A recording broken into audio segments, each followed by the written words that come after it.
Shalom Bapak Ibu, saya kembali dengan seri ini Teologi Perjanjian Lama dan kita senang sekali karena kita bisa membahas tentang teologi Daniel. Jadi sudah melewati teologi kitab-kitab Taurat, hukum Taurat, kitab-kitab sejarah, kitab mulai dengan nabi-nabi besar, dan kitab Daniel seperti kitab yang bisa ditempatkan di kitab puisi dan kitab nabi-nabi. Jadi biasanya kita belajar di dalam sekolah minggu dari kitab Daniel pasal 1 sampai 6. Tetapi jarang dari pasal 7 sampai 12. Memang banyak orang takut sama pasal-pasal itu. Dan ada lagi yang bikin bingung jemaat dengan tafsiran yang aneh, yang mau mencoba prediksi kedatangan Yesus dan bermain dengan angka-angka atau disebut numerologi. Saya kira kitab Daniel kaya sekali dari pasal 1 sampai pasal 12 dan tidak boleh dipakai secara aneh atau untuk membuktikan suatu sistem eskatologi. Nah, dalam konteksnya Daniel orang itu dibuang sama dengan teman-temannya dari Yerusalem pada tahun 605 SM ke Babel. Penglihatan yang terakhir dialami oleh Daniel pada 536 tahun itu, dan kitab Daniel mungkin diselesaikan segera setelah itu. Pasal 1 dan pasal 8 sampai 12 ditulis dalam bahasa Ibrani. Pasal 2 mulai dengan ayat yang keempat sampai pasal 7 ditulis dalam bahasa Aram. Nah, ini menekankan bahwa Daniel dan temannya betul-betul tinggal di tempat yang asing dengan bahasa yang asing. Daniel sama seperti Nabi Yehezkiel dapat penglihatan dan firman Allah pada waktu dia berada di Babel, di luar Yerusalem. Nah, ini menarik, tempat kitab Daniel di kanon atau di Alkitab kita.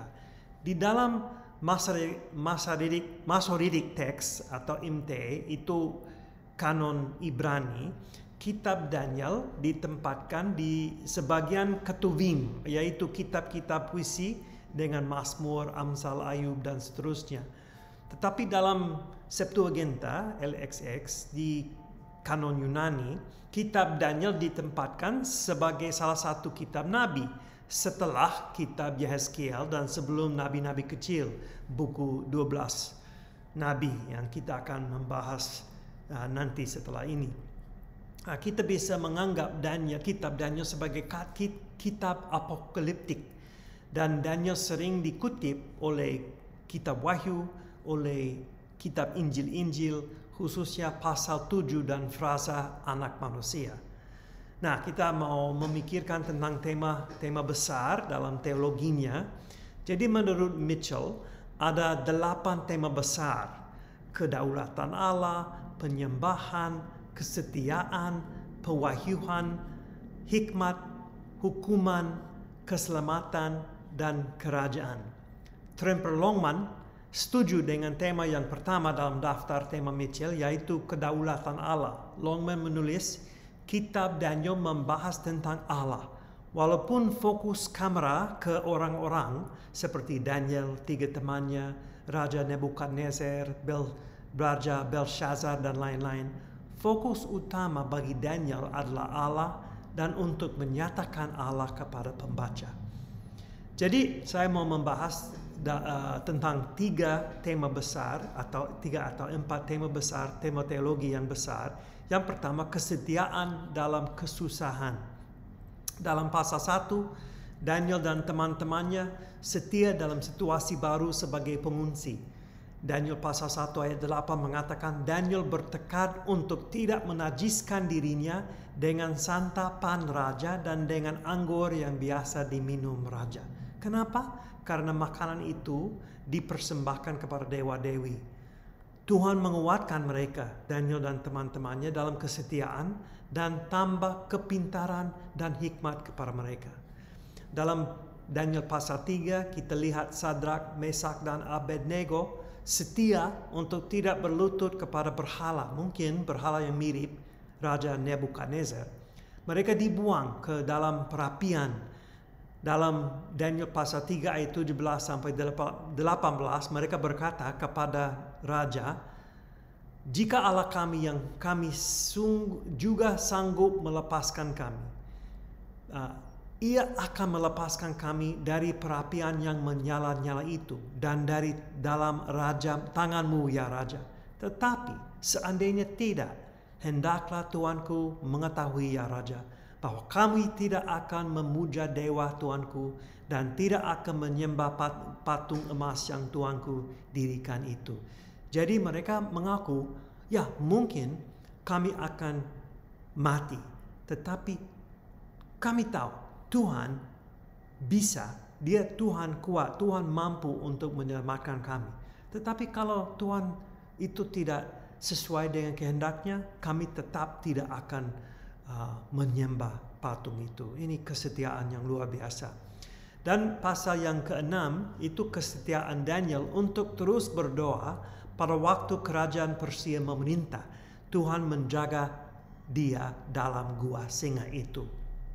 Daniel pasal 10 ayat 12, umat Tuhan dipanggil untuk tetap setia dalam keadaan yang susah masa depan, baik di bawah kerajaan Babel, Persia, Yunani, atau bangsa jahat apapun. Mereka disuruh untuk tetap setia.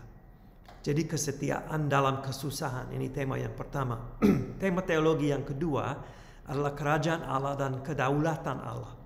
Allah saja yang memerintah. Kita lihat itu dalam pasal 2, 4, 5, dan 6. Dalam pasal 2, Daniel menafsir mimpi Raja Nebukadnezar dan menjelaskan bahwa selain 4 bagian patung, emas itu Babel, perak itu Media Persia, tembaga itu Yunani, dan besi dan tanah liat itu mungkin Roma. Selain bagian-bagian itu, ada batu terungkit lepas tanpa perbuatan manusia. Batu itu kita tahu itu Yesus dan menghancurkan semua kuasa bangsa lain. Kebenaran ini diulangi dalam kuasa anak manusia di pasal 7. Dalam pasal 4, setelah Nebukadnezar dipulihkan dari saat kehinaan oleh karena kesombongannya, Nebukadnezar mengaku dalam pasal 4 ayat 34 sampai 35, Aku memuji yang maha tinggi, membesarkan dan memuliakan yang hidup kekal itu, karena kekuasaannya kekuasaan kekal dan kerajaannya turun-temurun. Semua penduduk bumi dianggap remeh. Ia berbuat menurut kehendaknya terhadap bala tentara langit dan penduduk bumi. Jadi Nebukadnezar pun Raja Babel mengaku bahwa Allah itu memerintah. Dia Allah yang luar biasa kuat dan berkuasa. Jadi Allah adalah Allah yang berdaulat. Dia memerintah dan kehendaknya tidak bisa ditiadakan. Itu juga muncul dalam pasal 5 pada waktu Belshazzar menghina peralatan emas dan perak dari bait suci. Daniel mengingatkan Belshazzar tentang apa yang dipelajari oleh Raja Nebukadnezar, bahwa Allah adalah Allah yang maha tinggi dan dari pasal 5 ayat 21 berkuasa atas kerajaan manusia dan mengangkat siapa yang dikehendakinya untuk kedudukan itu. Setelah mimpi Belshazzar ditafsirkan Daniel, Raja Darius, Raja Media menjadi raja di atas Babel dan Belshazzar dibunuh. Darius ini belajar betapa kuatnya Allah di pasal 6. Setelah Daniel diamankan keluar dari gua singa, Raja Darius mengaku dalam pasal 6 ayat 26 sampai 27, Dialah Allah yang hidup, yang kekal untuk selama-lamanya. Pemerintahannya tidak akan binasa dan kekuasaannya tidak akan berakhir. Dia melepaskan dan menyelamatkan, mengadakan tanda dan mujizat dia di langit dan di bumi. Dia yang telah melepaskan Daniel dari cengkeraman singa-singa. Dan terus di Daniel pasal 7 ayat 14 kita membaca tentang anak manusia. Ayat 14, kepadanya diberikan kekuasaan dan kemuliaan serta kedudukan sebagai raja. Maka orang-orang dari segala bangsa, suku bangsa, dan bahasa mengabdi kepadanya. Kekuasaannya kekuasaan kekal yang tidak akan lenyap, dan kerajaannya kerajaan yang tidak akan musnah. Ini mirip yang dikatakan Raja Darius di pasal 6 yang sebelumnya. Jadi Allah satu-satunya yang akan memimpin sejarah sampai selesai sesuai dengan kehendaknya dan memberikan upah kepada orang saleh dan hukuman kepada orang jahat. Di dalam pasal yang ke-8 sampai 11 ada sejarah yang sudah difix. Tuhan tahu apa yang akan terjadi. Kita harus percaya kepada kedaulatannya dan kekuasaannya. Dan terus tema teologi yang ketiga itu pemeliharaan Allah terhadap umatnya. Kita lihat Tuhan memelihara Daniel dan teman-temannya dalam pasal 1. Tuhan memelihara Daniel dan teman-temannya dalam pasal 2 dari keputusan Raja Nebukadnezar untuk membunuh para ahli ilmu gaib dan sebagainya, termasuk Daniel dan teman-temannya. Tuhan memelihara teman-teman Daniel di perapian. Tuhan memelihara Daniel di dalam gua singa. Tuhan memelihara umatnya walaupun mereka dianiaya dan dibunuh. Nah, kenapa bisa bilang begitu? Karena ada kebangkitan. Pasal 12 ayat 2-3. Kebangkitan akan membuktikan kemenangan dan kebenaran orang setia kepada Tuhan. Nah, yang terakhir, tema teologi yang terakhir itu kemenangan Allah melawan semua bangsa yang jahat. Di Daniel pasal 4, Allah melawan kesombongan Raja Nebukadnezar. Di Daniel pasal 5, Allah melawan kesombongan Raja Belshazzar. Mene tekel ufarsi. Nah, itu berarti mene itu berarti pemerintahan Tuhanku dihitung oleh Allah dan telah diakhiri. Pemerintahan Belshazzar maksudnya. Tekel berarti tuanku ditimbang dengan neraca dan didapati terlalu ringan. Dan Peres atau ufarsi Peres, kerajaan tuanku dipecah dan diberikan kepada orang Media dan Persia. Jadi kemenangan Allah melawan semua bangsa yang lain. Di Daniel pasal 6, Allah melawan orang-orang jahat yang merencanakan hal yang tidak baik terhadap Daniel. Mereka dibuang ke gua singa dan dimakan. Dan pasal 8, ada penguasa-penguasa yang akan berdiri dan jatuh. Yang penting di sini adalah kekuasaan Tuhan untuk melawan semuanya. Dan dalam pasal 9-11 ada pengakuan dosa yang didoakan Daniel. Kemudian Daniel diberikan penglihatan yang sangat rumit dan persis. Dia melihat sejarah kerajaan Yunani dan penganiayaan yang akan dialami oleh bangsa Israel di bawah pemerintahan itu.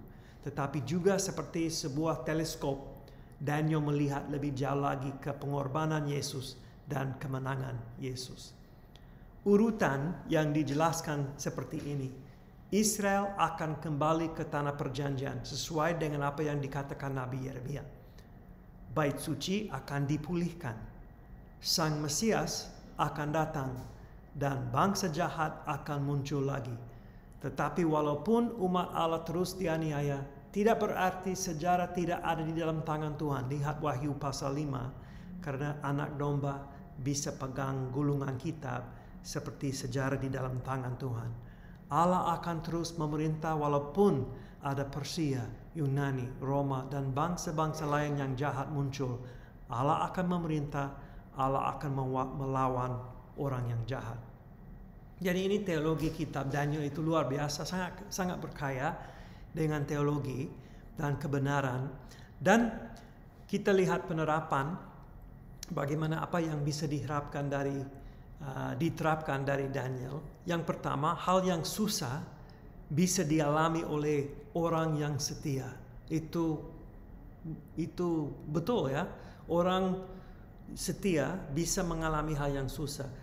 Daniel dan teman-temannya setia terhadap Tuhan dalam kesusahan. Walaupun begitu, mereka mengalami kesusahan. Itu menjadi pedoman bagi pengikut-pengikut Yesus nanti. Kita belajar bahwa orang yang kudus akan dianiaya. Mereka harus tetap sabar. dan setia. Yang kedua, Tuhan Yesus akan menang. Sudah menang dan akan datang kembali untuk mendapat kemenangannya yang terakhir. Dialah batu dari surga yang akan menghancurkan semua bangsa-bangsa jahat. Puji Tuhan. Yesus sudah menang dan kemenangan yang terakhir akan kita lihat nanti pada waktu Yesus kembali. Dan yang ketiga, dalam situasi apapun, menghadapi pemerintah yang jahat atau situasi yang susah sekali, umat Allah harus bertahan. Daniel pasal 11 ayat 32b mengatakan, umat yang mengenal Allahnya akan tetap kuat dan bertindak. Ini suatu tantangan bagi kita. Mari kita dalam Yesus Kristus, pemimpin kita yang besar, yang tinggi, tetap kuat dan bertindak. Ini teologi kitab Daniel. Kiranya Tuhan memberkati semua. Shalom.